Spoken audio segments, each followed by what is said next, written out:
Welcome to Shukla study point. आप सभी का स्वागत है आपके अपने YouTube channel Shukla study point में। मैं शिवम शुक्ला आप सभी दोस्तों का हार्दिक स्वागत करता हूं। आज के वीडियो के माध्यम से हम चर्चा करेंगे संस्कृत साहित्य BA first year first semester के मिड टर्म की जो परीक्षा होती है उसमें आखिरकार कौन कौन से प्रश्न पूछे जाने वाले हैं और किन टॉपिक से वो प्रश्न आएंगे, इस पर हम थोड़ा सा चर्चा करेंगे। जिन टॉपिक से प्रश्न आने वाले हैं उन टॉपिक्स पर थोड़ा सा हम चर्चा करने वाले हैं, तो आप लोग वीडियो को अंत तक जरूर देखिएगा ताकि आपको बढ़िया जानकारी मिल सके और अच्छे तरीके से अपनी परीक्षा में अच्छे अंक प्राप्त कर सके, अपनी तैयारी अच्छे तरीके से कर सके, धार दे सके उसको। चलिए, संस्कृत जब आप बीए फर्स्ट ईयर में लेते हो या बीए फर्स्ट सेमेस्टर में आपका संस्कृत होता है तो आपको पढ़ना क्या होता है। नवीनतम एजुकेशन पॉलिसी जो आई है, न्यू एजुकेशन पॉलिसी 2020 की, उसके तहत जो सिलेबस रखा गया, कॉमन सिलेबस सभी का एक जैसा सिलेबस है, उसमें आपको प्रथम प्रश्न पत्र मतलब कि एक प्रकार संस्कृत साहित्य के प्रथम सेमेस्टर में आपको क्या पढ़ना है, संस्कृत पद्य साहित्य एवं व्याकरण। क्या पढ़ना है भाई? संस्कृत पद्य साहित्य एवं व्याकरण आपको पढ़ना है, ये बात ध्यान रखिएगा। तो आइए चर्चा करते हैं कि आखिरकार कौन कौन से टॉपिक से आपके प्रश्न बन सकते हैं, ये ध्यान रखिएगा। ओके, चलें देख लेते हैं। बाकी और सब्जेक्ट के ऑलरेडी मिड टर्म की परीक्षा पर मैंने चर्चा कर दिया, केवल इकोनॉमिक्स बचा हुआ है, तो उस पर भी मैं कल तक वीडियो आपकी प्रोवाइड करवा दूंगा, तो परेशान नहीं होना है।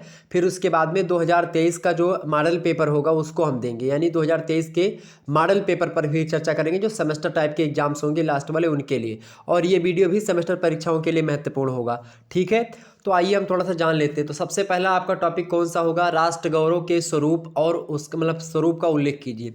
राष्ट्र गौरव के बारे में आपसे प्रश्न पूछेगा, बहुत इंपॉर्टेंट है। ठीक है, क्योंकि हमको जो एक प्रकार से राष्ट्र गौरव में जैसे वैदिक और लौकिक साहित्य हो गया, भारतीय दर्शन, भूगोल और खगोल, गणित, ज्योतिष, वास्तु, योग, आयुर्वेद, अर्थशास्त्र, विज्ञान, संगीत, इन सभी का सामान्य परिचय आ जाता है राष्ट्र गौरव के अंतर्गत। ठीक है, तो उसी के बारे में हमको खास कर चर्चा करनी, क्योंकि ये सारे ऐसे पहलू हैं जो कि हमारे राष्ट्र के गौरव हैं। राष्ट्र के गौरव का मतलब ये है कि जिनके बलबूते पर हम लोग जो है विश्वगुरु की बात करते हैं, वो राष्ट्र गौरव, उसके बारे में चर्चा करनी थोड़ा सा, क्योंकि ये हर बच्चे को पता होना चाहिए, और ख़ास करके अगर वो संस्कृत पढ़ रहा है तो उसको ज़रूर पता होना चाहिए। ठीक है, तो थोड़ा सा हम चर्चा कर लेते हैं कि आखिरकार किस प्रकार से हम इसको समझने वाले हैं और कैसे कैसे प्रश्न बनते हैं।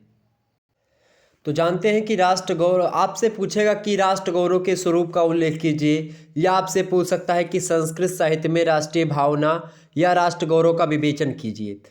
तो आपको समझना होगा कि राष्ट्रीय गौरव क्या है या राष्ट्र की जो भावना होती है वो क्या है।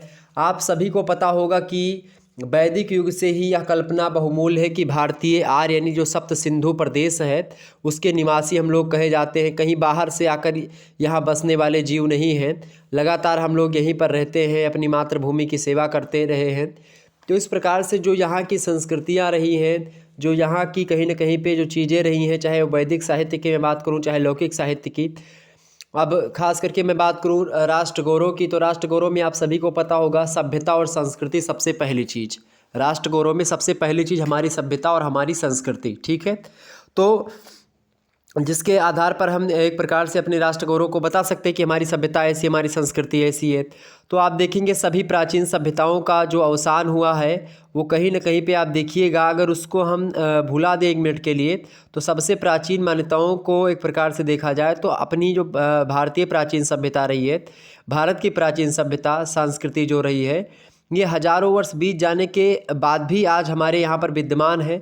और भी जितनी संस्कृति आप देखेंगे वो संस्कृतियाँ लुप्त होती जा रही हैं, जो सभ्यताएं हैं वो लुप्त होती जा रही हैं, लेकिन अभी भी जो भारतीय संस्कृति है वो बची हुई है, यानी कुछ मात्रा में अभी आप देख सकते हो भारतीय संस्कृति जो पहले थी उसी तरीके से।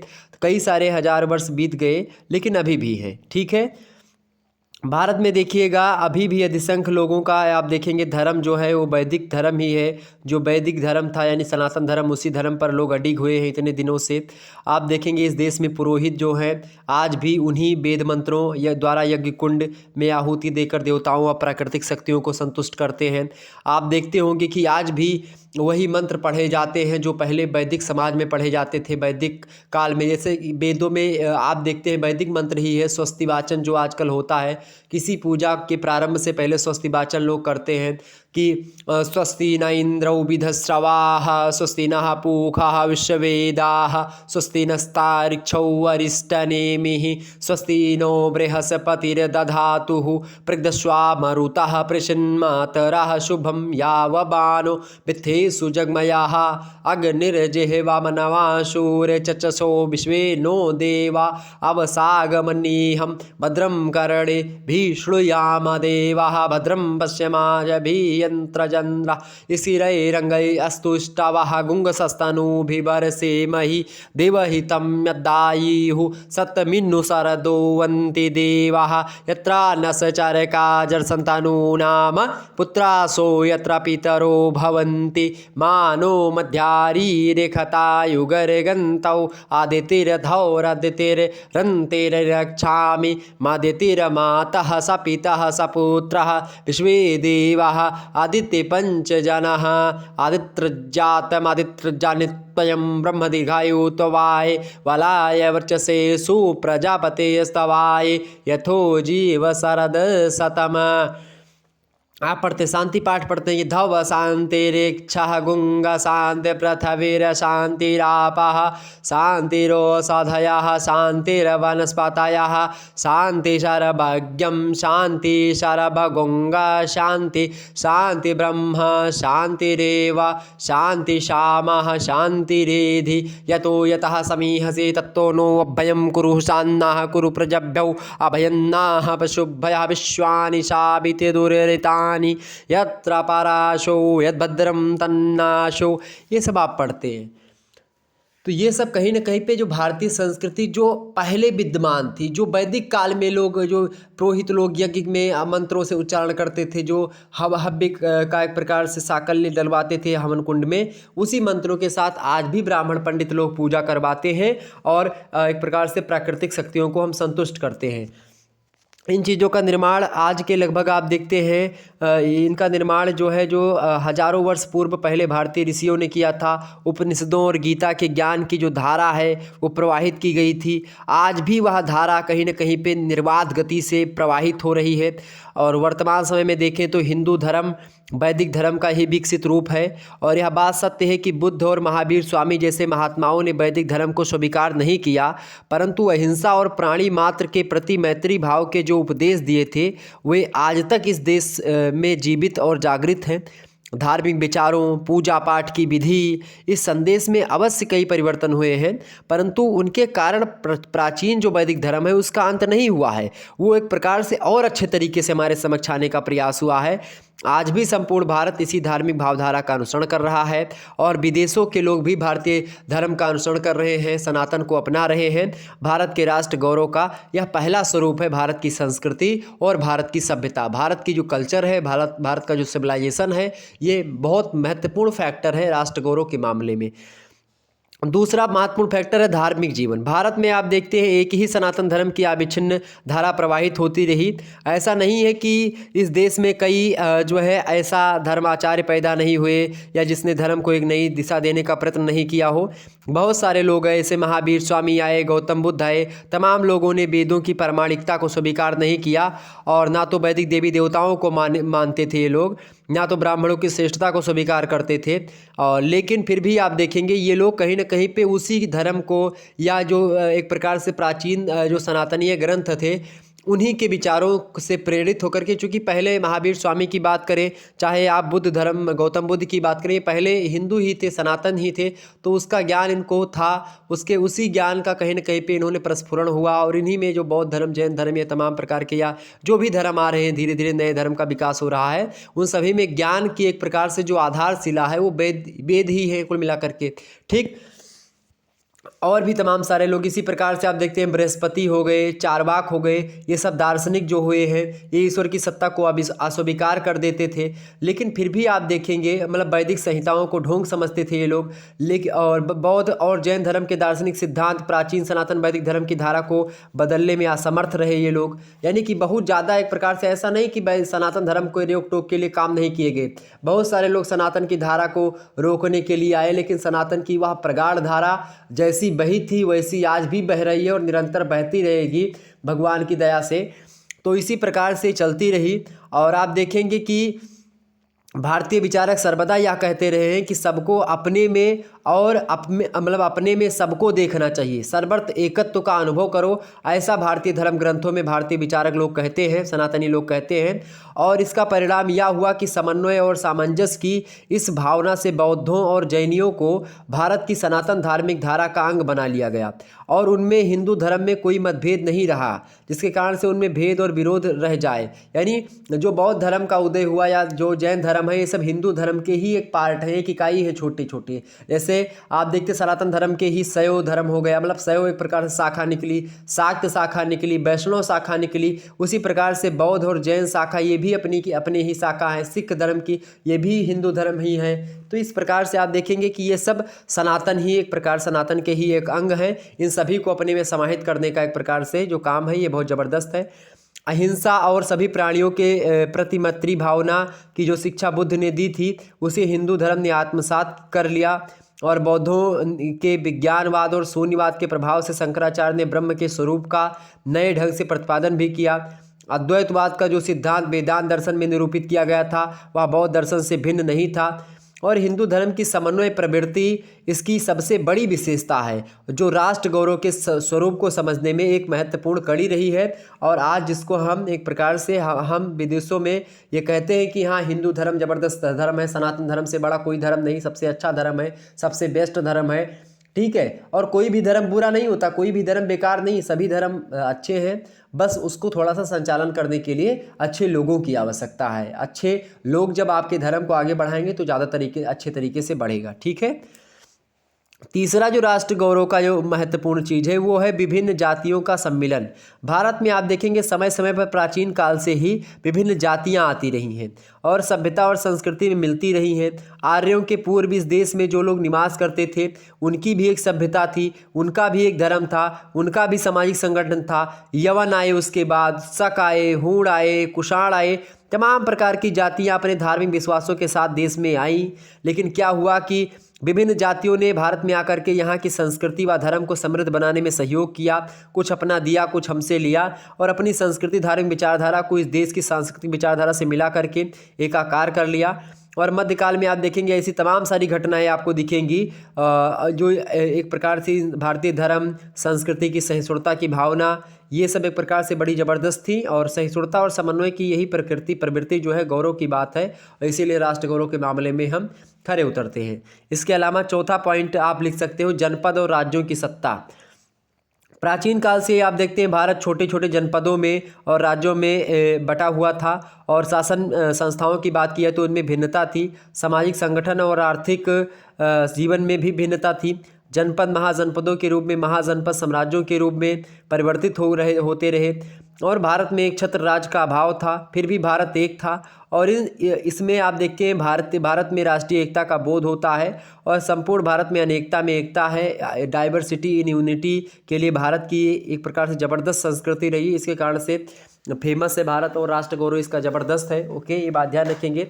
इसके अलावा अगर बात की जाए सामाजिक जीवन की तो भारत का जो सामाजिक जीवन है, प्राचीन भारतीय जीवन का जो मूल तत्व है वो वर्णाश्रम व्यवस्था थी। वर्णाश्रम व्यवस्था क्या है? ब्राह्मण वस्य मुखामासीद बाहुराज्यान्यः कर्ता उरु तदस्य वैश्याः पादाभ्याम शूद्रो अजायतः। अर्थात ब्राह्मण, क्षत्रिय, वैश्य और शूद्र ये जो है ये चार वर्ण थे समाज में। ब्राह्मण लोग अध्ययन अध्यापन वगैरह किया करते थे, ठीक है। क्षत्रिय लोग रक्षा करते थे, लड़ते भिड़ते थे। वैश्य लोग जो है पेट पालन के लिए जो है काम किया करते थे। शूद्र लोग क्या करते थे? सभी की सेवा किया करते थे। तो इस प्रकार से वर्णाश्रम बटा था। परंतु इस वर्ण व्यवस्था ने समाज का बहुत बड़ा अहित किया है, क्योंकि जिस उद्देश्य से यह व्यवस्था बनाई गई थी उस उद्देश्य से धीरे कहीं ना कहीं पे थोड़ा सा भटकी। लेकिन आजकल आप देखते हैं वर्ण व्यवस्था धीरे धीरे ध्वस्त हो रही है, परंतु इसके बीज आज भी समाज में मौजूद हैं।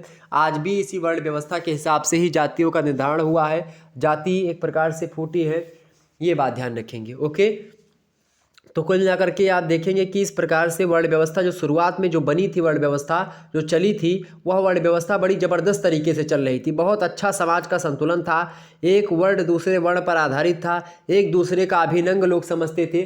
धीरे धीरे करके क्या हुआ कि जो है कुछ लोगों की एक प्रकार से के कारण से ये एक प्रकार से इस पर जो है उंगली उठने लगी लोगों की, और इस प्रकार से थोड़ा सा अब ये जो रहा है ध्वस्त होने लगा धीरे धीरे। तो इस प्रकार से राष्ट्र गौरव था अपना।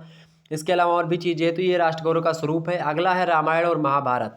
अगला पॉइंट क्या है भाई, रामायण और महाभारत। रामायण और महाभारत की अगर बात करें, अच्छा अपने यहाँ राष्ट्र गौरव की सबसे बड़ी बात ये खगोल शास्त्र का परिचय भी अपने यहाँ पर मिलता है। सूर्य के बारे में बताया गया है अपने यहाँ पर, ठीक है। सूर्य के बारे में अनुमान लगाया गया, सूर्य का व्यास लगभग 13 आप देखते 1,84,000 किलोमीटर बताया गया है। कई सारी चीज़ें बताई गई, बुध शुक्र पृथ्वी सभी के बारे में बताने का प्रयास किया गया, ठीक है। मंगल बृहस्पति शनि और उसके बाद में राहु केतु सभी ग्रहों के बारे में बताया गया है, ठीक है। और अपने यहाँ पर मूर्ति बनाने की कलाएं भी बहुत सारी फेमस है, जैसे कि नागर शैली जो है, ये नागर शैली उत्तर भारत में जो मंदिर बनते थे वो एक प्रकार से इस मतलब कि इसमें बनते थे नागर शैली में। द्रविड़ शैली में दक्षिण भारत के शैली मतलब कि जो है जितने मंदिर बनते थे वो बनाए जाते थे। और बेसर शैली में आप देखते हैं नागर और द्रविड़ दोनों शैलियों को मिला करके बेसर शैली बनाई गई थी, तो बेसर शैली में भी निर्माण हो रहा था। ज्योतिष विज्ञान का बोलबाला था अपने यहाँ पर, ठीक है। आयुर्वेद की उत्पत्ति हुई, आप देखते हैं आयुर्वेद को 4 कालों में बांटा जाता है, वैदिक काल, संहिता काल, व्याख्यान काल, विवृत काल। इन सब में एक प्रकार से ये सब अपने देश के क्या रहे हैं, ये सब राष्ट्र गौरव के तत्व रहे। इसके अलावा आप देखेंगे तमाम प्रकार के अपने यहाँ पे ग्रंथकार आए, प्राचीन चिकित्सक बहुत सारे हैं, तो उन जैसे कि बाघ भट्ट हो गए, ठीक है। इसके अलावा जो है माधोकर हो गए, भिल्लड़ हो गए, नागार्जुन हो गए, जो है भोपदेव हो गए, भाव मिश्र हो गए, लोलंबिजराज हो गए, सूरपाल हो गए, धातु भस्म हो गई। तो इस प्रकार से आप देखते हैं तमाम प्रकार के चिकित्सा के लोग विद्यमान थे। प्रातः स्नान विधि बताई गई थी कि जो है वाष्प स्नान हो गया, धूप स्नान हो गया, प्राकृतिक स्नान हो गया, ये स्नान की विधि बताई गई थी। स्वाभाविक आहार आयोजन के बारे में भी आपको जानकारी मिलती है। तो ये सब कौटिल्य के अर्थशास्त्र के बारे में आप देखते, तो ये सब राष्ट्र गौरव ही हैं जिसके बारे में हम जानते हैं। जो है महाकवि तुलसीदास जी हो गए, आदि कवि एक प्रकार से वाल्मीकि जी हो गए, और इसके अलावा महर्षि वेदव्यास हो गए। इन लोगों ने एक प्रकार से आप देखते भारतीय उसमें बहुत ज़बरदस्त तरीके से भारतीय चिकित्सा की बात की जाए तो शल्य चिकित्सा हो रही थी, सालक चिकित्सा हो रही थी, काय चिकित्सा हो रही थी, भूत विद्या, कौमार भृत्य, अंगद तंत्र, रसायन तंत्र, बाजीकरण, तमाम प्रकार के एक प्रकार से जो है अपने यहाँ पर आप देखिएगा हर चीज़ विद्यमान थी। मतलब कि मतलब हर एक चीज़ें जो आज विज्ञान में आप देखते हैं वो सब वैज्ञानिक ढंग से हर चीज़ें हो रही थी। कुछ कुछ डिफरेंस आज चीज़ें मिल रही विज्ञान में, लेकिन काफ़ी हद तक मेल खाती थी, ऐसी चीज़ें हो रही थी। ओके, आगे समझते हैं, थोड़ा सा और चीज़ों को जानने का प्रयास करते हैं। रामायण की बात की जाए, रामायण की रचना की, रामायण वाल्मीकि महाराज ने लिखा था, यानी आदि कवि हैं वाल्मीकि, उन्होंने रामायण को लिखा था। और आप देखते हैं इसके निरूपण के समय अंतः और बाह्य साक्ष्यों के आधार पर निश्चित किया जा सकता है कि राम जो थे वैदिक, बौद्ध और जैन धर्मों में समान भाव से मर्यादा पुरुषोत्तम स्वीकार किए जाते हैं। राम जो है वैदिक साहित्य में भी, वैदिक काल में भी वही मर्यादा पुरुषोत्तम राम है, बौद्ध वाले भी उन्हीं को, जैन वाले भी मर्यादा पुरुषोत्तम राम सभी ने स्वीकार किया कि थे। बौद्ध और जैन साहित्य में राम कथा का स्पष्टता निर्देश किया गया है। बौद्ध कवि कुमार लात जो हैं 1000 ईस्वी के आसपास से, उनकी एक रचना है कल्पना मंडितिका। कल्पना मंडितिका जो रचना, उसमें रामायण के सर्वसाधारण में एक प्रकार से वाचन उल्लेख किया गया है। जैन कवि विमल सूरी जी हैं, उनकी रचना है रामकथा। उसी रामकथा को आप देखते हैं पौमचरियु कहते हैं वो लोग। तो प्राकृत भाषा के महाकाव्य में आप देखते हैं पौमचरियु है, ठीक है।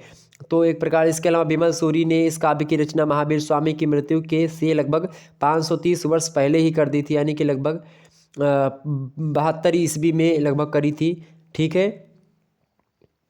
तो यह काव्य आप देखते हैं वाल्मीकि रामायण को आदर्श मान करके जैन धर्मावलंबियों ने को मर्यादा पुरुषोत्तम श्री रामचंद्र के पावन चरित्र के परिचय प्राप्त करने के लिए लिखा गया था। तो इस प्रकार से महाकवि यश घोष देखिएगा 78 ईस्वी के आसपास, उन्होंने बुद्ध चरित्र में भी सुंदरकांड के अनेक रमणीय उपमाओं और उत्प्रेक्षाओं को निबद्ध किया। बुद्ध चरित्र में भी जो महाकवि यश घोष हैं, उन्होंने सुंदरकांड की जो रमणीय उपमाएँ हैं, जो उत्प्रेक्षा अलंकार का प्रयोग किया है, वो वहीं से उठाया है, वहीं की चीज़ों को उठा करके। बौद्धों ने अनेक जातकों में राम कथा का एक प्रकार से स्पष्ट निर्देश दिया है। दशरथ जातक तो एक प्रकार से राम कथा का पूरा आख्यान ही है, एक रचना है जिसमें राम पंडित बुद्ध के ही पूर्वकालीन प्रतिनिधि माने गए हैं। और वाल्मीकि रामायण आप देखेंगे कि उसका एक श्लोक भी इस जातक में पाली भाषा में उपलब्ध मिलता है। तो कुल मिलाकर के आप देखते हैं भले ही ये लोग अलग हो गए हो, जैन धर्म बौद्ध धर्म के लोग, लेकिन ये लोग कहीं ना कहीं पे रामायण या महाभारत इन सभी चीज़ों को ग्रहण किए हुए हैं, उनकी कुछ चीज़ें इनमें आपको मिलेंगी। ठीक, तो इस प्रकार से कई सारी चीज़ें हैं। तो ये सब रामायण के बारे में आप सभी लोग जानते होंगे। रामायण के बारे में अगर मैं बताऊं तो इसमें कई सारी चीज़ें हैं। जीवन के अस्थायी तत्वों की अभिप्रेरणा मिलती है, संगठन ह्रास प्रणीत महाकाव्य ये रहा है।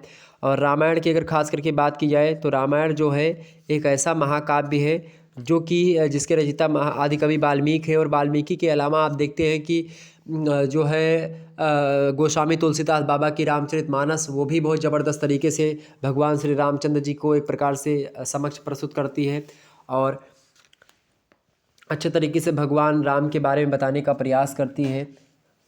तो इस प्रकार से रामायण और महाभारत अगला पॉइंट है महाभारत की बात की तो महाभारत की उसके रचनाकार कौन है भाई? महाभारत के रचनाकार कौन है? तो महर्षि वेदव्यास जी हैं। तो रामायण को आदि काव्य माना जाता है और महाभारत की जो परिगणना होती है इतिहास के स्वरूप में होती है। और इस पारस्परिक विभेद का अभिप्राय यह है कि रामायण में काव्यगत चमत्कार का विशिष्ट महत्व है। महाभारत में प्राचीन काल के अनेक प्रसिद्ध राजाओं का इतिवृत्त वर्णन भी आपको दिखाई पड़ेगा। रामायण के अनुशीलन से स्पष्ट होता है कि उसमें मुख्य कथा राम रावण से संबंधित है, सभी सर्वतोभावेन मुख्य है और अन्य छोटे छोटे कथानक भी आपको दिखाई पड़ेंगे, लेकिन उनका विशेष महत्व आप देखेंगे ऐतिहासिक दृष्टि से उतना ज़्यादा नहीं सफल है। वे केवल मुख्य कथा की पुष्टि के लिए आप देखते हैं जो छोटी छोटी कथाएं हैं वो आती रहती हैं और उनका कोई मतलब नहीं, केवल राम और रावण युद्ध का ही मतलब है मुख्य रूप से अगर देखा जाए तो। बाकी छोटी छोटी कथाएं जो आती है मतलब रामायण में वो केवल इर्द गिर्द घूमती रहती हैं भगवान श्री रामचंद्र के। अब जबकि महाभारत में आप देखिएगा तो उसमें आप देखते हैं कई सारी चीज़ें हैं। महाभारत की मुख्य कथा तो कौरव पांडवों के आपसी वैमनस्य और युद्ध की है जिसका विशेष महत्व है। लेकिन यह भी यहाँ पर ध्यान देना होगा आप लोगों को कि महाभारत में जो वर्णित आख्यान है, जो कथा है, वो साहित्यिकता और उपजीविता की दृष्टि से भी नितांत महत्वपूर्ण है। और ख़ास करके महाभारत और रामायण के दोनों कथानकों में भारतवर्ष के अलग अलग भौगोलिक विस्तार का समुल्लेख किया गया है। रामायण में जिस भारतवर्ष की चर्चा हुई है उसकी दक्षिण सीमा विंध्यमाला पर्वतमाला दंडक वन इन सभी के पूर्वी सीमा तक विस्तार मतलब विदेश तक आप देखते हैं, पश्चिम में सीमा सौराष्ट्र तक पूरा बताया गया है। इसके विपरीत आप देखते हैं महाभारत में जिस भारतवर्ष का उल्लेख किया गया है उसकी सीमाएं अति विस्तीर्ण है। पूर्वी सीमा गंगा सागर का संगम है, दक्षिण में चोल और मालबार प्रांतों की स्थिति के बारे में बताया गया है। आप देखते हैं लंका के शासक भी धर्मराज के राजसूय यज्ञ में एक प्रकार से कर लेकर के स्वयं उपस्थित हुआ करते थे।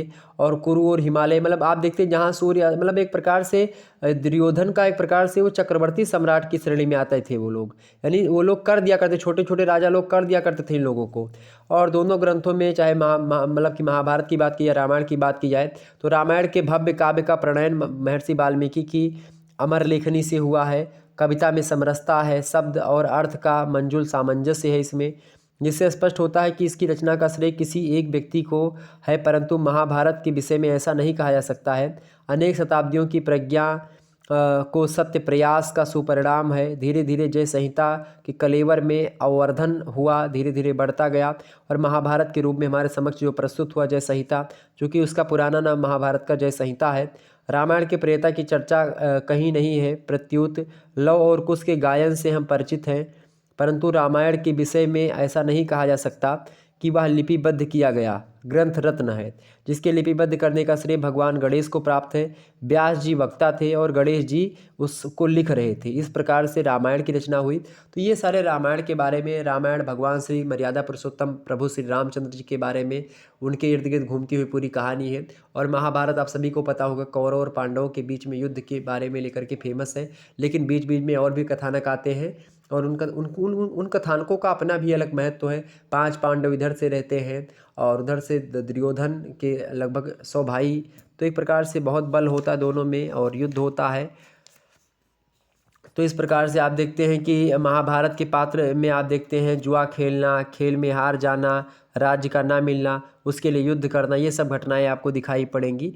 तो कुल मिलाकर के ये सब, और आप देखते हैं कि रामायण में देखने ऐसी घटनाएं वर्णित है जिन पर सहजता से विश्वास भी नहीं किया जा सकता है, लेकिन विश्वास इस सब में, धर्म में विश्वास करना पड़ता है। संतान के लिए पुत्रेष्टि यज्ञ करना, रीछ और बानरों की सहायता से युद्ध करना, समुद्र के ऊपर पत्थर का पुल बांधना, रावण का 10 शीश होना, ये सब घटनाएं कहीं ना कहीं पे कुछ चमत्कारी किया एक प्रकार से। और चूँकि ये 2 युग की मैं बता रहा हूँ। जो रामायण की रचना है, रामायण या भगवान श्री राम का युग था वो त्रेता युग था। त्रेता युग में राम जी का अवतार हुआ था और कृष्ण भगवान का जो अवतार हुआ था वो हुआ था द्वापर में। और द्वापर के बाद में क्या आया था, कलयुग आया था। यानी कि ये कृष्ण भगवान वाला थोड़ा सा हम लोगों से समीप था, इसमें चमत्कार आपको थोड़ा सा कम दिखेगा। महाभारत में चूंकि आप देखते हैं महाभारत कृष्ण भगवान के समय का ही है, तो इसमें चूंकि कृष्ण भगवान के द्वारा जो की गई लीलाएं हैं उसमें तो चमत्कारिकता आपको दिखेगी, लेकिन महाभारत के युद्ध में उतनी चमत्कारिकता आपको नहीं दिखेगी जितनी आपको त्रेता युग में रावण युद्ध में आपको दिखती है। चूँकि भगवान श्री राम मर्यादा पुरुषोत्तम थे, लेकिन उनकी विद्या कहीं ज़्यादा थी आज के, यानी कि अर्जुन, नकुल, सहदेव, भीम, दुर्योधन, इन सभी से बहुत ज़्यादा थी।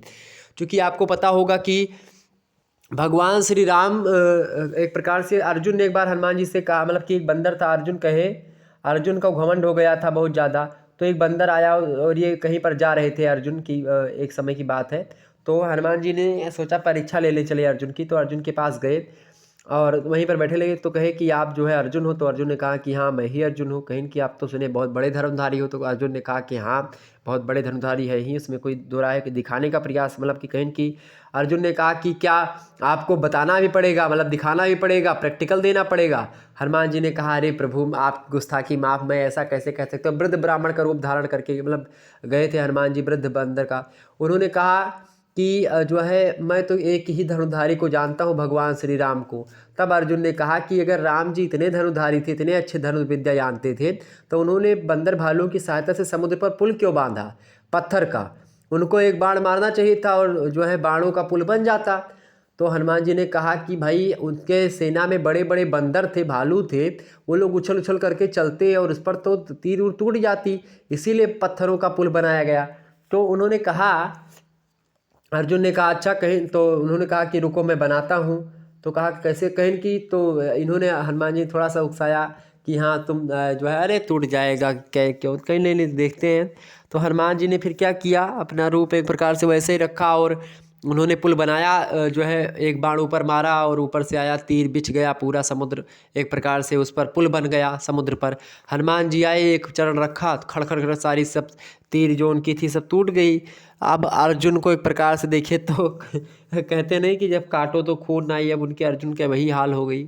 अर्जुन एकदम से लज्जा मतलब खिसिया गए एकदम से, सोचे अरे क्या हो गया। अब उनसे फिर जान गए कि भाई कोई है तो बताए। तो हनुमान जी ने फिर दर्शन दिया, बोले भीम का भी घमंड तोड़ा था इसी प्रकार से। तो ये सब चीज़ें एक प्रकार से आप देखते हैं रामायण और महाभारत में, आप देखते हैं कि खास करके अच्छा जो है अपनी विजय के लिए धर्मराज ने एक बार झूठ भी बोला था कि जैसा व्यक्ति जब असत्य भाषण करता है तो साधारण जन की बात ही करना निरर्थक है।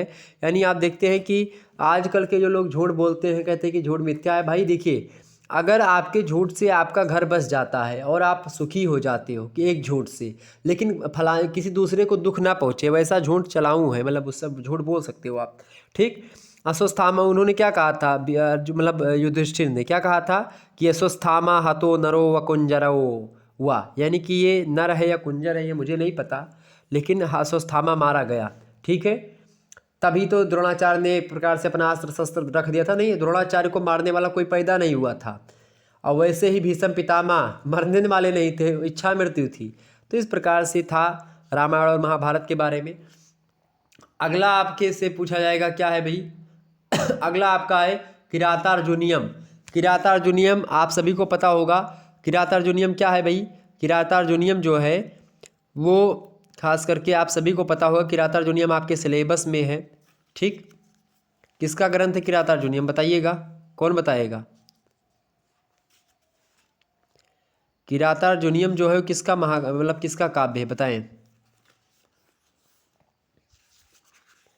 बताइए सभी लोग। किरातार्जुनियम जो है वो किसका महाकाव्य है?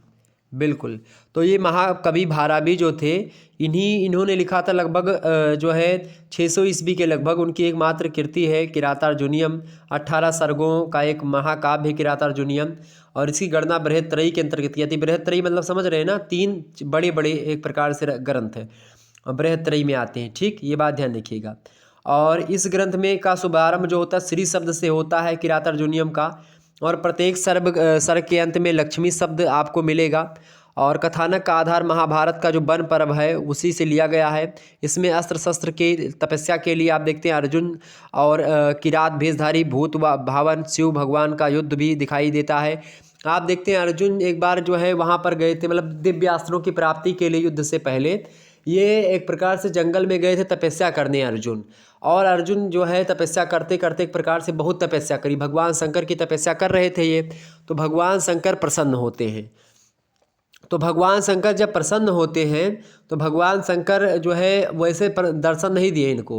उन्होंने कहा चलो थोड़ा सा इनकी धनुर्विद्या चालाकी थोड़ा सा देख लेते हैं।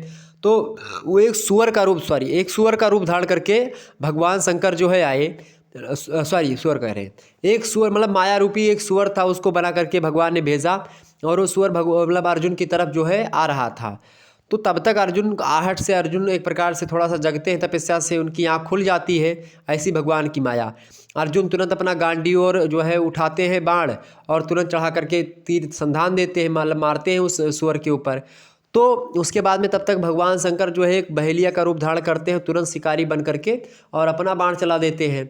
और तुरंत अर्जुन का बाण से पहले जो है भगवान शंकर का बाण जो है उस जो है जो सुअर होता है उसको मार देता है। तो जब अर्जुन ऐसा देखते हैं, तो वहाँ पर जब जाते हैं अर्जुन की मतलब उन्होंने शिकार किया तो उन्होंने कहा कि मेरा शिकार, उन्होंने कहा मेरा शिकार है। तो भगवान ने बताया कि ये मेरा शिकार है, मेरा बाण पहले लगा।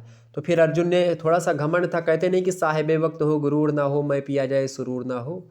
तो उसी प्रकार से अर्जुन के पास थोड़ा सा घमंड था कि मैं तो धनुधारी सबसे बड़ा हूँ, सबसे धनुधारी हूँ भारतवर्ष का, तो मुझसे पहले कौन मार देगा। ठीक है, तो उन्होंने क्या किया कि तुरंत जो है कहा कि सावधान, ऐसा है। तब तक उधर से भगवान शंकर ने, जब तक इन्होंने सावधान कहना चाहिए युद्ध होने के लिए, परस्पर तो युद्ध हुआ था, तब तक भगवान शंकर ने इतना बाण से उनको नत्थी कर दिया अर्जुन को कि एकदम से वो एक बाण भी चलाने के योग्य नहीं रह गए अर्जुन।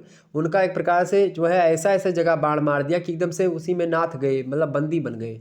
ठीक, तो उसी का वर्णन है आप देखेंगे इसमें, खास करके इस जो एक प्रकार से किरातार्जुनीयम जो है उसमें इसी के बारे में बताया गया है किरातार्जुनीयम में। ठीक, तो ये है किरातार्जुनीयम के बारे में कुछ बातें जो कि मैंने आपको बताई। किरातार्जुनीयम वैसे तो आप सभी को पता होगा क्या है, महाकवि भारबी जो हैं उन्हीं के बारे में चीज़ें हैं।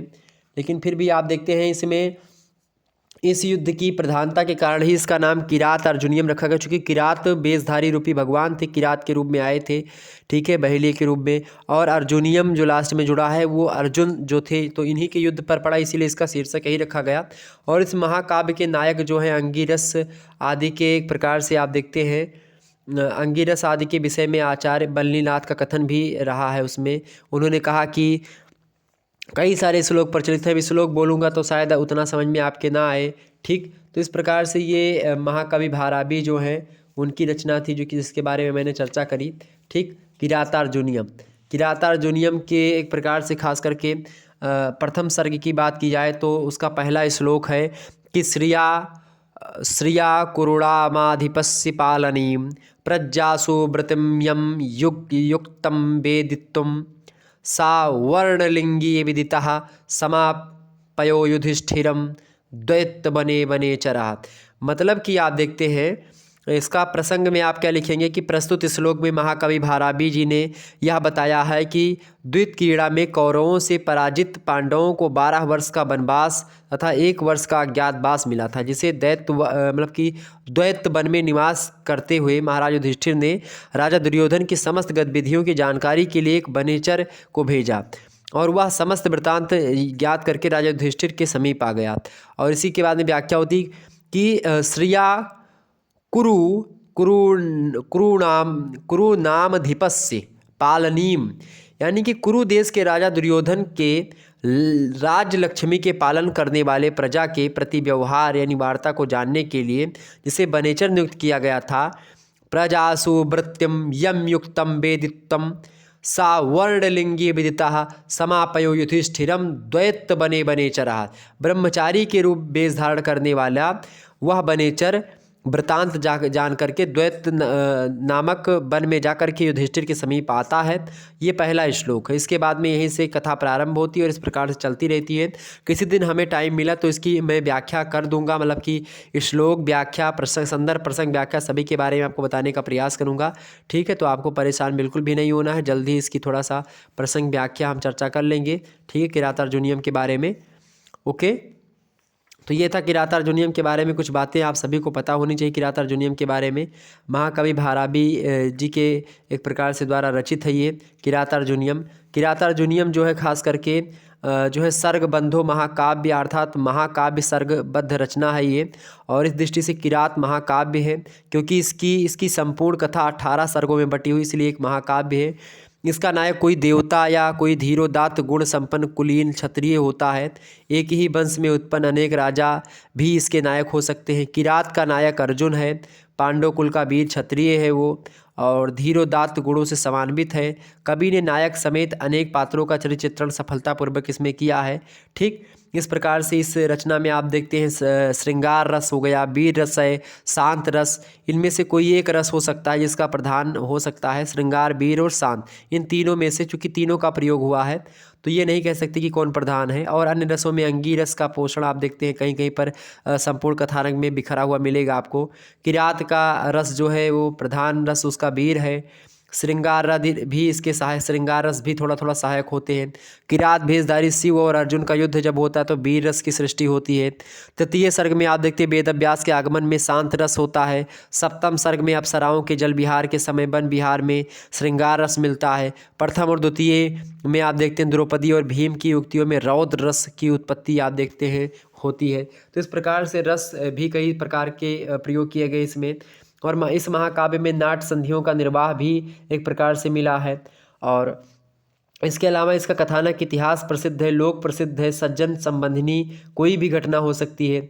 इस दृष्टि से आप देखते हैं किरात का कथानक जो है ऐतिहासिक है, पौराणिक है, जो महाभारत से संबंध रखता है। और इसमें आप देखते हैं पुरुष जो है पुरुषार्थ चतुष्टय के बारे में आपको जानकारी मिलेगी, यानी कि धर्म, अर्थ और काम, मोक्ष, यानी 4 जो पुरुषार्थ होते जीवन के, इसके बारे में भी इस रचना में आपको जानकारी मिलेगी। किरात एक महाकाव्य है। दिव्य पशुपात जो पशुपत अस्त्र होता है एक प्रकार से उसको प्राप्त करने के लिए खास करके पूरा ये एक प्रकार से इसमें मुख्य फल के रूप में प्राप्त होता है तो ये चीज़ होती है। और कई चीज़ें प्रत्येक स्वर में भिन्न भिन्न छंद आपको मिलेंगे। ठीक है, तो इस प्रकार से आप देखते हैं कि अलग अलग महाकाव्य में संध्या, सूर्योदय, रात्रि, पर्वत, नदी, इन सभी के प्राकृतिक दृश्यों का वर्णन भी आपको मिलेगा। ठीक है, चतुर्थ सर्ग में आप देखते हैं शरद ऋतु का वर्णन है, 5वें सर्ग में हिमालय का वर्णन है, 8वें में प्रातःकाल का वर्णन है, वन विहार के बारे में बताया गया है। इसका नामकरण जो हुआ है कथा वस्तु, कवि, नायक किसी अन्य व्यक्ति के नाम पर भी हो सकता है या होना चाहिए। सर्गों के नाम जो है सर्गगत कथा के आधार पर होने चाहिए, और ऐसा है भी। आप देखते हैं कि इसका नाम अर्जुन और भगवान श्री कृष्ण मतलब कि भगवान जो है शंकर जी यानी भगवान शिव के वेशधारी रूपी किरात रूपी भेष था, तो इसी को मिला करके बना दिया गया। तो इस प्रकार से चीज़ें थी जो कि मैंने आपको बताई। इसके अलावा अगला है महाकाव्य के लक्षण। कुमार संभवों की दृष्टि से, कुमार संभवम जो रचना है इसकी दृष्टि से इसका थोड़ा सा बताने का प्रयास करें, यानी कि किसके बारे में आपसे पूछ रहा है, महाकाव्य के लक्षण बताइए। महाकाव्य के क्या लक्षण हो सकते हैं कि कुमार संभवम को ध्यान में रखते हुए बताएं। तो खास करके कुमार संभवम रचना किसकी, आप सभी को पता होना चाहिए। कुमार संभवम रचना किसकी भाई? महाकवि कालिदास की रचना है कुमार संभवम। किसकी है बताइए? कुमार संभवम रचना जो है वो किसकी है? 17 सर्गों का एक महाकाव्य है। शंकर और पार्वती के विवाह और कहीं न कहीं पे स्वामी कार्तिकेय का जन्म जो होता है, तारकासुर का वध करते हैं कार्तिकेय महाराज, उसकी कथा के बारे में बताया गया है। कुछ विद्वानों के मत के अनुसार कुमार संभवम के प्रारंभिक 8 सर्ग कालिदास के द्वारा निर्मित हैं, शेष अन्य किसी कवि की रचना है, क्योंकि बाद के सर्गों की भाषा और रचना शैली जो पहले 8 सर्ग हैं उसकी भांति नहीं है। परंतु शंका यह होती है कि यदि कालिदास के द्वारा 8 सर्ग तक ही निर्मित है तो कालिदास ने इस ग्रंथ का नाम कुमार संभव क्यों रखा या कुमार संभवम क्यों रखा? कुमार माने कार्तिकेय और संभव माने उत्पत्ति, तो कार्तिकी की उत्पत्ति को लेकर के ही यह ग्रंथ है कुमार संभवम। कुमार संभव, संभव माने क्या? उत्पत्ति, कुमार माने कार्तिकेय। चूँकि उस समय तारक असुर जो था तब जन्म्यो खड़बदन कुमारा, तारक असुर समर जहि मारा। तो ताड़का जो असुर था, तारकासुर, वो पूरा उत्पाद मचाया हुआ था। उसने वरदान ले लिया था कि शंकर भगवान के जो लड़के होंगे उन्हीं से मरेंगे।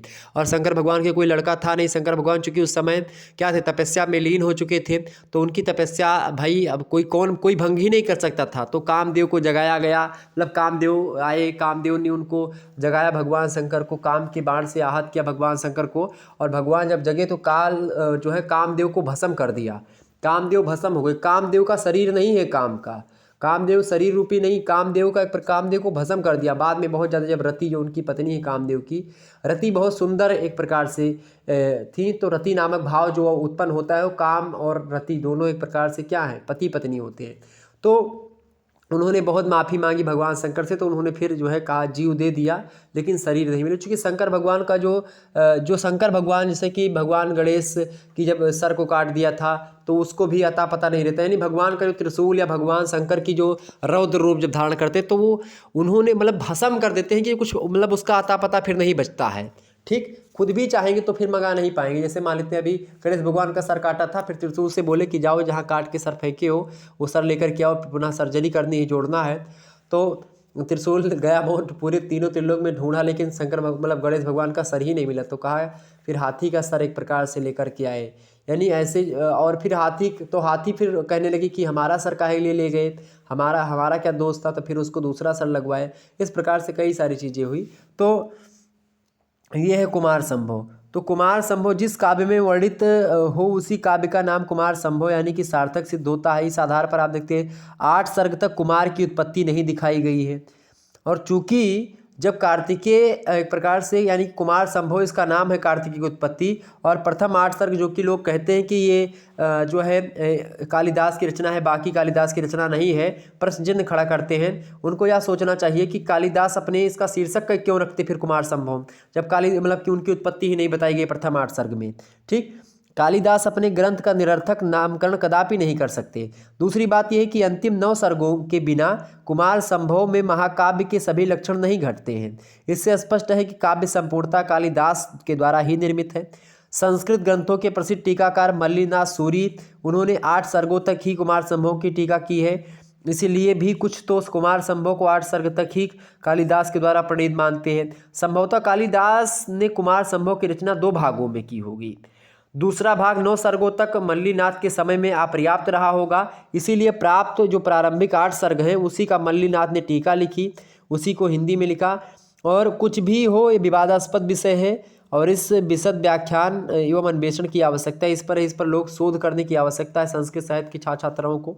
ठीक है, काव्य के कथानक की बात की है तो इसका जो काव्य है इसका मूल कथानक शिव और पार्वती का परिणय है, यानी परिणय माने विवाह, परिणय माने एक प्रकार से विवाह के तदुपरांत एक प्रकार से, चूँकि भगवान शंकर तपस्या पर बैठे थे तो लड़का हो ही नहीं सकता था, ठीक, बिना परिणय के। तो एक प्रकार से आप देखते हैं तो उसके बारे में यानी कि उनके दोनों के भगवान शंकर और पार्वती माता जी के मिलन के बारे में और कार्तिकेय जी की उत्पत्ति नहीं मतलब कि होने के लिए ही सारी चीज़ें हुई थी। हिमालय की जो है पार्वती सुषमा के वर्णन के साथ इस काव्य का शुभारंभ होता है। बसंत वैभव, वंशरी, रति बिला, पार्वती तपस्या, शिव पार्वती संवाद, परिणय, रति क्रीड़ा, इन सभी का वर्णन करते हुए कुमार की उत्पत्ति, सेनापतित्व के वर्णन के साथ तारकासुर के वध की कथा के वर्णन से इस काव्य का कथानक सुगठित होता है। इस प्रकार से कथानक भी बड़ा जबरदस्त है, कोई दो राय नहीं इसमें। कुमार संभव के बारे में हम चर्चा करते रहेंगे आने वाले समय में, व्याख्या भी इसकी थोड़ा सा हम चर्चा करेंगे। प्रथम सर्ग की कथा जो है इसकी 5 अंक में है। पहला हिमालय वर्णन, दूसरा मैना हिमालय परिणय। जो मैना जो है ये पार्वती जी की माता जी हैं। हिमालय जो है खास करके आप सभी को पता होगा, हिमालय एक प्रकार से वो भी राजा हैं। तो दोनों का परिणय, पार्वती जन्म और सैसो मतलब कि और यौवन वर्णन, शिव तपस्या और पार्वती की शिव आराधना, ये तमाम प्रकार की चीज़ें आप देख सकते हैं। ओके, और भगवान शंकर कब तपस्या पर बैठे थे आप सभी को पता होगा। भगवान शंकर ने क्या किया था कि उनकी माता सती जी थी, सती जी पार्वती जी दोनों अलग अलग हैं, ठीक है, हैं एक ही लेकिन अलग अलग रूप था। जैसे भगवान कृष्ण और भगवान राम दो थे, इसी प्रकार सती माता थी और जो है पार्वती माता हिमवान यानी कि हिमाचल, और जो मैना थी उनकी पुत्री थी, जो एक प्रकार से बाद में उनका जन्म होता है शंकर भगवान क्या था कि उनकी पत्नी थी सती जी। तो सती माता जो थी वो प्रजापति दक्ष की पुत्री थी। उनका विवाह भगवान शंकर से हुआ था और भगवान से शंकर से जब विवाह हो गया था तो एक समय था कि दक्ष प्रजापति ने अपने घर पर क्या ठाना था, कुछ ठाना था, मतलब कि कुछ था उनके यहाँ पर। सभी देवी देवताओं को बुलाया, भगवान शंकर को नहीं बुलाया, क्योंकि एक सभा में कहीं भगवान शंकर उनके आने पर खड़े नहीं हुए थे। इसी बात से मनमुटाव था और उन्होंने भगवान शंकर को नहीं बुलाया। भगवान शंकर से रुष्ट हो गए अपने दामाद से ही और कहा कि वो अधरंगे फकीर है, वो कुछ उनके पास है नहीं, बाघांबा लपेटे बैठे रहते हैं, उनको जानते नहीं, ऐसा है दुनिया भर का। खूब ढिंढोरा पीटा प्रजापति दक्ष ने। तो अच्छा, और जब सभी लोग विमान से ऊपर से देवी देवता जा रहे थे, इंद्र जा रहे थे, इंद्र ने पूछा प्रभु चलना नहीं है, तो भगवान ने कहा अरे ठीक है। तो माता सती जी ने पूछा कि क्या है, क्या इंद्र जी बताइए, इंद्रदेव जी क्या कहाँ चलने की बात हो रही है। तो इंद्र जी ने बताया कि अरे आपको ही नहीं पता, आपके पिताजी के यहाँ पर ये ठना हुआ है। तो माता जो सती जी थी उन्होंने कहा कि पिताजी के यहाँ हो सकता है भूल गए हों और हो सकता है उन्होंने सोचा हो कि हम लोग तो घर के ही आएंगे, कहने की आवश्यकता ना समझी हो। तो चूंकि त्रिया नृपति और बाल की जो है ये 3 हट होती है, स्त्री की हट और बच्चों की हट। त्रिया नृपति यानी राजा की, यानी राजा जो चाह लेगा, जो ठान लेगा वो करेगा, ठीक है। नृपति जिसको कहते हैं। त्रिया माने होता है स्त्री, यानी जो स्त्रियां होती हैं, जो लड़कियां या स्त्रियां होती हैं वो जो ठान लेती हैं, जो हठ करती हैं कि नहीं मुझे चाहिए तो चाहिए, यानी हठ उनका बड़ा प्रबल होता है। तो उस पर एक प्रकार से उनके हठ को मान लेना चाहिए कभी कभी, ठीक है। बाद में समझा देंगे तो मान जाएंगी, लेकिन उस समय जब वो हठ करेंगी नहीं हमको ही चाहिए, फिर चाहे अपनी बात ऊपर रखेंगी, चाहे दुनिया तबाह हो जाए, लेकिन फिर पिछड़ नहीं सकती। तो वो चीज़। इसके अलावा बालक की हट, अगर वो कह दी कि हमें खिलौना चाहिए तो खिलौना बिना ले लिया माने ना, तो ये चीज़ है। तो इस प्रकार से क्या हुआ कि ये 3 की हट होती। तो माता पार्वती की हट, मतलब माता पार्वती धीरे धीरे कहने लगी। भगवान शंकर ने एक बार कहा अरे रहने दो, अब बिना बुलाए किसी के यहाँ पर जाना नहीं चाहिए, नहीं इज्जत कम हो जाती। भगवान शंकर ने थोड़ा सा बताया। माता पार्वती ने कहा अरे अपने पिताजी के यहाँ पर इज्जत और क्या है ना इज्जत, इसमें कौन सी बात है, हो सकता है भूल गए हो। तो भगवान शंकर ने उसी समय मन में एक प्रकार से प्रण कर लिया कि शिव संकल्प की न मन माही, अब यह तन सती भी हट अब नाही। भगवान शंकर ने अपने मन में संकल्प कर लिया कि लगता है समय आ गया सृष्टि का, और विधि के लिखा मिटे नहीं अंका, यानी जो विधि का लिखा है वो मिट नहीं सकता है। लगता है वो समय आ चुका है कि सती के अंत का समय आ चुका है। कि हे सती, मन में संकल्प कर लिया कि इस तन में अब तो हमारा और तुम्हारा भेंट हो ही नहीं सकता है, जाओ, ठीक। तो सती माता चल देती हैं, जाती हैं जब वहाँ पर दक्ष प्रजापति अपने पिताजी के यहाँ पर, तो उनको देख करके तो उनकी जो बहन लोग होती हैं माता जी तो बुलाती हैं, लेकिन वो थोड़ा सा नाराज़ हो जाते हैं दक्ष प्रजापति, अरे मैंने बुलाया नहीं था तो क्यों चली आई, ऐसा कुछ थोड़ा सा कि जा करके शंकर भगवान से बोलेंगी तो उनको पता चलेगा कि हाँ ऐसी बेइज्जती हुई है। फिर भगवान तो उन्होंने, माता जी ने, सती जी ने फिर उसका उल्लंघन नहीं किया, चूँकि उनके पिताजी थे तो कुछ भी बोले तो उनको सह लिया उन्होंने। फिर लेकिन जब शंकर भगवान के बारे में अनाप शनाप बोलने लगे, ये वे फला ढमाक दुनिया भर का कहने लगे, तब माता सती जी को क्या आया भाई, गुस्सा आ गई। और जब माता सती जी को गुस्सा आई फिर उन्होंने क्या किया, फिर उन्होंने एक प्रकार से कहा भगवान शंकर से, मतलब भगवान विष्णु से, ब्रह्मा से, कि भाई बिना शंकर के यज्ञ हो ही नहीं सकती, बिना शंकर भगवान के, तो उनको बुलाना चाहिए। तो उनको बुलाया नहीं। तो एक प्रकार से इसी प्रकार से थोड़ा सा हुआ। फिर कहा कि नहीं यज्ञ प्रारंभ करवा दिया। यज्ञ प्रारंभ हुआ, माता सती जी ने क्या किया, यज्ञ कुंड में कूद गई और एक प्रकार से उसी में जल करके भस्म हो गए। मतलब कि अच्छा, अग्नि का इतनी हिम्मत नहीं थी अग्निदेव की कि वो माता सती को जला सके, क्योंकि उनको पता था कि भगवान शंकर की जो तीव्र अग्नि है उससे, उस अग्नि के आगे हम कुछ नहीं हो टिक पाएंगे। तो इसलिए उन्होंने माता सती के पवित्र शरीर को एक प्रकार से जलाया नहीं, बस उनके प्राण को एक प्रकार से कहीं न कहीं पे प्राण नहीं रहे और उन्होंने अपने आप का प्राण खुद ही त्याग दिया अग्नि के समक्ष। तो फिर उसी शरीर को लेकर के भगवान शंकर, जब बाद में शंकर भगवान आते हैं, फिर जो है वीरभद्र को उत्पन्न करते हैं, तहस नहस करते हैं, दक्ष प्रजापति का सर काट देते हैं, फिर भेड़ा का सर उनको लगाया जाता है।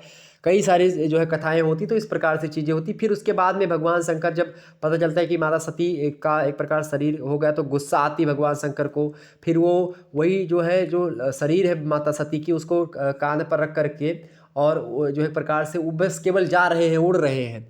तो फिर अब हो रहा है कि सृष्टि में पूरे तहलका मचा कि अब क्या होगा, सृष्टि का संहार कौन करेगा।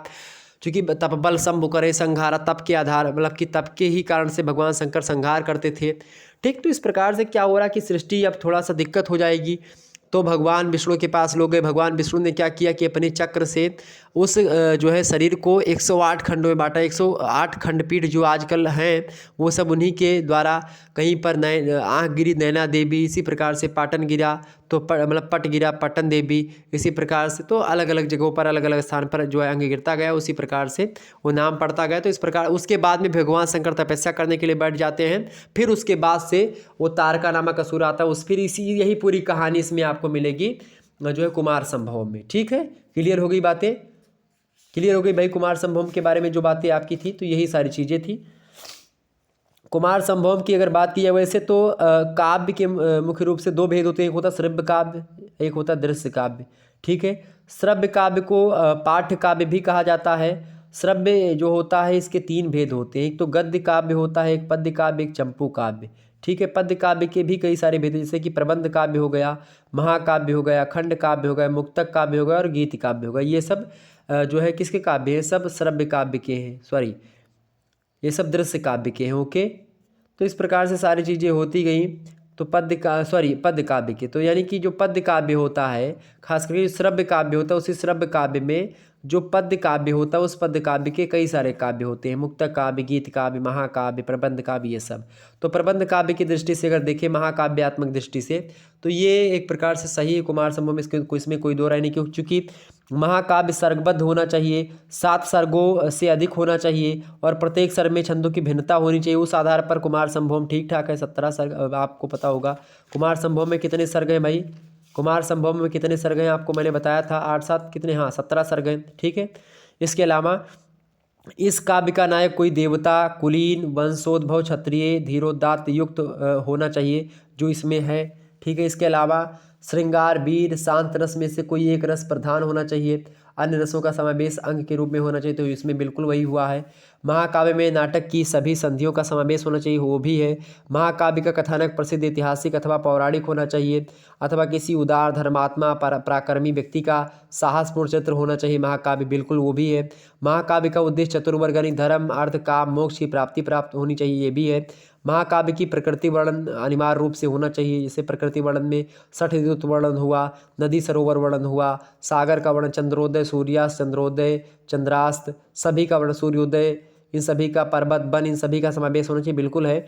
और महाकाव्य का नामकरण कवि, कथानक या नायक के नाम पर होना चाहिए, वो भी आपका है। कुमार संभव में आप देखते हैं ये सारे के सारे लक्षण मिलते हैं। 8 सर्गों से अधिक 17 सर्गों का ये है। कथानक प्रसिद्ध शिव पुराण से ही लिया गया है। स्वामी कार्तिकेय के जन्म की कथा और उनके चरित्र का वर्णन है, और अन्य उपयुक्त विषयों का भी समावेश इस काव्य में आप देखते हैं। श्रृंगार रस का इस काव्य में, श्रृंगार रस जो है इस काव्य का अंगी रस है। शांत, करुण, वीर, विभत्स, ये सब रस जो है अंगीभूत है। और इसके अलावा ग्रंथ के नायक कुमार कार्तिकेय के जन्म की घटना से संबंध कुमार संभवम है, इस काव्य का नाम रखा गया। तो ये सभी लक्षण से युक्त है, इसीलिए इसको महाकाव्य कहना उपयुक्त ही है, इसमें कोई दो राय नहीं है। तो ये सारे के सारे लक्षण हैं जो कि महाकाव्य के लक्षणों के बारे में मैंने चर्चा करी। इसके अलावा अगला आपका आ चुका है नीति शतकम। नीति शतकम किसका है भाई? भर्तृहरि का है। ठीक है, भर्तृहरि आप सभी को पता होगा, भर्तृहरि भी बड़े अच्छे विद्वान हैं। ठीक है, तो भर्तृहरि की रचना कौन सी है? नीति शतकम। नीति के दोहे इनकी हैं, आप सभी को पता होगा।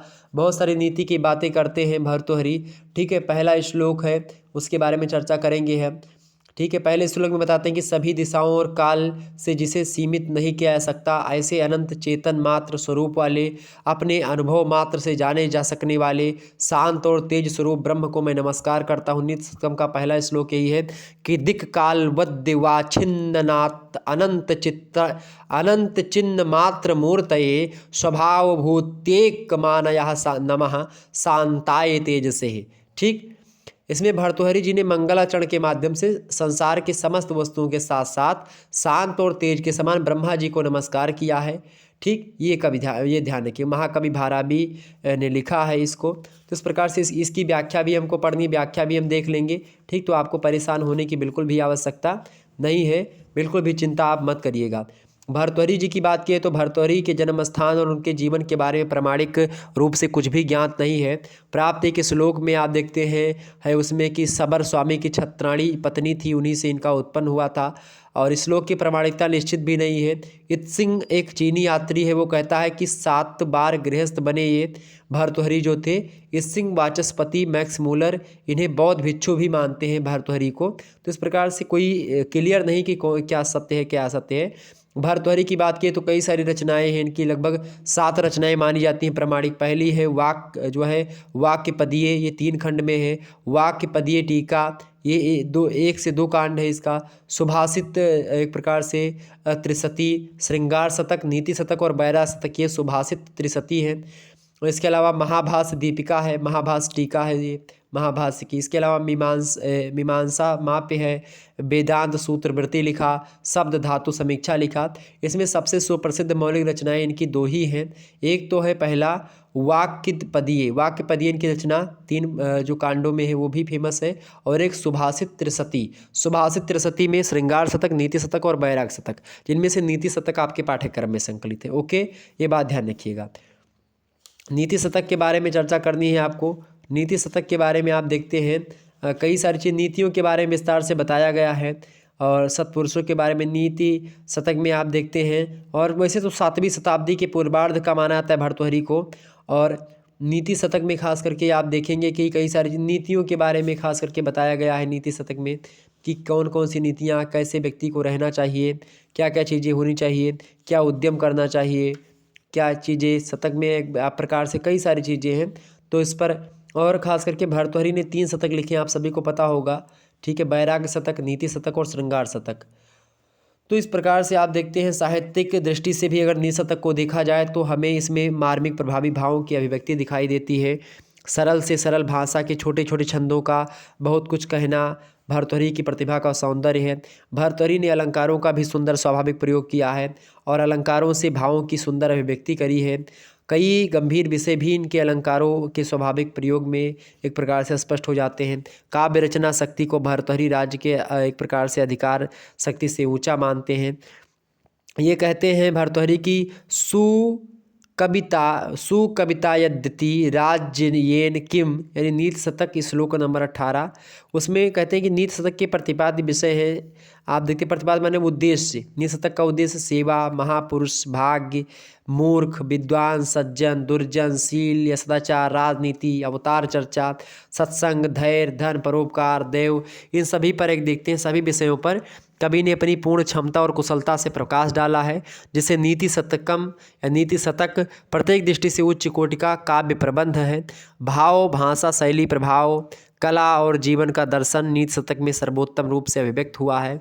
और इसीलिए किसी सहृदय ने ठीक ही कहा है कि भर्तृहरि भारत के उन मनीषी चिंतकों में से हैं जिन्होंने जीवन को सरल मधुर बनाया। इनके श्लोकों को भी आप पढ़ेंगे तो बहुत सरल लगेंगे, जैसे कि जवंती ते सुकृतिनो रस सिद्धा कवीश्वरः नास्ति ये साम्यसः काये जरा मरण जे भयः। यानी आप देखते हैं भर्तृहरि जो है नीति शतक में अन्य महत्वपूर्ण तथ्यों के साथ साथ रस सिद्धि कवीश्वरों के महत्व पर भी प्रकाश डालते हैं। तो एक प्रकार से आप देखते हैं इस श्लोक में जो मैंने पढ़ा उसमें रस सिद्ध कवि माने जा सकते हैं। और इस प्रकार से आप देखते हैं इन्होंने कहा कि कवीश्वरों का 5 भौतिक शरीर भले ही नष्ट हो जाए, उनका कीर्ति रूपी शरीर जो है सदैव अस्थायी रहता है। उनके यश शरीर को कभी मृत्यु का भय होता है तो कभी बुढ़ापे का। इस प्रकार से चीज़ें बताने का प्रयास करते हैं। नीति शतक में एक प्रकार से आप देखते हैं कई सारी चीज़ें हैं। तो ये नीति शतक के अनुसार आप देखते हैं धीर पुरुषों की प्रकृति के बारे में बताया गया है, ठीक, कि कांतः कटाक्ष विशिका न लुनन्ति यस्या चिंतम न निहरदहति कोप कृशानुपातः करसवंती भूरि विषयास्य चाना लोभपाशः लोकत्रयं जयति कृतस्य नारभिदः सह धीरः। अर्थात जिसके मन को कामिनी के कटाक्ष बाण सम्मोहित नहीं करते। कांत कटाक्ष विशिका न लुनन्ति यस्य चिंतम न निहरदति कोप कृशानुपातः, यानी जिसके मन को कामिनी के कटाक्ष बाण सम्मोहित नहीं करते, क्रोधाग्नि का संताप नहीं जलाता, चित्तम ना निर्दहती कोप कृशानुपाता, जिसको क्रोधाग्नि का संताप नहीं जलाता। करसंती भूरि विषयाश्चा न लोभ पाशः, बलवत्तर विषय भोग एवं लोभ पास आकृष्ट नहीं करते। इसके अलावा क्या था, लोकत्रयम जयति कृतस्य नारभिदः सधीरा, यानी वह धैर्यशाली व्यक्ति इस संपूर्ण त्रिलोक को जीत लेता है। इस ऐसा बताया इन्होंने। और भी तमाम सारी चीज़ें हैं। इन्होंने नीति शतक में एक प्रकार से उद्यम प्रशंसा करी है। भर्तृहरि ने अपने नीति शतक में जिन विषयों पर प्रकाश डाला है उनमें से उद्यम भी एक है। उन्होंने जीवन के उद्यम के महत्व को स्वीकार किया है और उनका कहना है कि मानव का सर्वश्रेष्ठ बंधु बतलाया है उद्यम को, और कहा कि आलस्याम ही मनुष्याणाम शरीरस्थो महान रिपुः नात्युद्यमो समो बांधुर्यकत्वा नावसीदति, यानी आलस्यम ही मनुष्याणाम शरीर अस्थो महान रिपु, आलस्य जो है मनुष्यों के शरीर में रहने वाला महान शत्रु है। और नास अत्युद्यमो समोह बंधुर्यकत्वा नावसीदति, यानी कि इन्होंने कहा कि उद्योग के समान दूसरा बंधु नहीं है जिसे करने पर मनुष्य कभी दुखी नहीं होता है। अर्थात आलस्य के समान कोई उसके समान कोई उतना ज़्यादा शत्रु नहीं है, और एक प्रकार से उद्यम के समान कोई एक प्रकार से अच्छा मित्र नहीं है, इन्होंने बताया। इसके अलावा जो है विद्या के बारे में भर्तृहरि जी ने कहा है कि ये साम न विद्या न तपो न दानम ज्ञानम न शीलम न गुणो न धर्मः ते मृत्युलोके भुवि भारभूतः मनुष्यम रूपेण मृगाश्चरन्ति। इन्होंने कहा कि ये साम न विद्या न तपो न दानम, यानी कहा कि जिस मनुष्य के पास इस संसार में न विद्या है, ये साम न विद्या न तप है, न तपो न दानम, न दान है, ज्ञानम न शीलम न गुणो न धर्म, न ज्ञान है न शील है न धर्म है, ते मृत्युलोके भुवि भारभूता, वह मनुष्य पृथ्वी पर मृग के समान है। अर्थात मनुष्य रूपेण मृगश्चरन्ति, वह जानवर के समान विचरण करता है। जिसके पास ये सब नहीं है वो मृत्युलोक में ऐसा मानो वो पशु के समान है। बिना पढ़ा नर पशु कहावै, ये साम न विद्या न तपो न दानम ज्ञानम न शीलम न गुणो न धर्मः ते मृत्युलोके भुवि भारभूतः मनुष्य रूपेण मृगश्चरन्ति। ठीक इस प्रकार से नीति शतकम में कई सारी चीज़ें आपको बताई गई हैं। और नीति शतकों में आप सभी को पता होगा रस सिद्ध कवि की ही विशेषताएं विद्यमान हैं। इन्होंने एक रस की उत्पत्ति को बताते हुए इन्होंने एक प्रकाश डाला है। इन्होंने कहा कि जवंती किते सुकृतिनो रस सिद्धा कवीश्वरः नास्ति ये साम्य सहकाये जरा मरण जे भयम। मैंने इसको तो बताया ही था ऑलरेडी। तो इस प्रकार से आप देखते हैं कि ये नीति शतकम भी ज़बरदस्त तरीके से लिखा गया एक प्रकार से आप देखते हैं नीति शतक यानी नीति के दोहे मतलब नीति के श्लोक हैं इसमें। तो कुल मिला करके इसके बारे में हम चर्चा करेंगे, इसकी भी व्याख्या देखनी है हमको। तो इस प्रकार से ये सब आपके एग्जाम में आ सकता है। तो इस पर थोड़ा सा इस वीडियो को 2 से 3 बार देख लीजिएगा। ओके चलिए फिर हम मिलते हैं नेक्स्ट वीडियो में। तब तक के लिए जय हिंद जय भारत। आप सभी का बहुत बहुत धन्यवाद। 1 मिनट।